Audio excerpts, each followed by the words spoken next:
பிட்யூட்டரியில கட்டி வந்துச்சுன்னா நமக்கு எப்படி எல்லாம் தெரிஞ்சுக்கலாம் அப்படின்னு இன்னைக்கு பார்க்கலாம். முதலாவது கண் பார்வை. நமக்கு சைட்ல இருக்கிறது தெரியாம போயிடும். சைட்ல நமக்கு ரொம்ப தூரம் தெரியாம போற வரைக்கும் மூளை வந்து நமக்கு சைட்ல தெரியலன்றதே நமக்கு தெரிவிக்காது. புரியல?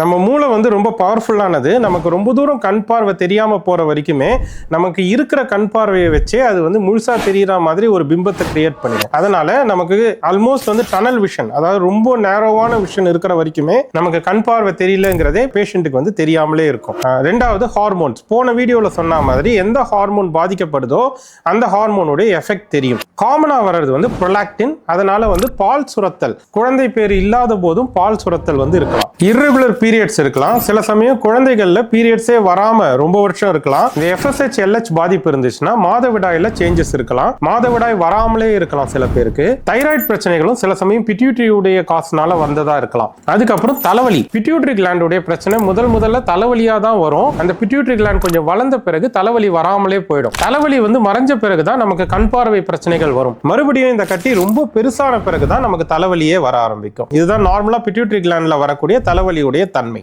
இந்த மாதிரி எந்த பிரச்சனை இருந்தாலும் உடனடியாக டாக்டரை பார்த்துட்டு ஒரு MRI எடுத்துக்கிறது நல்லது. நன்றி, வணக்கம்.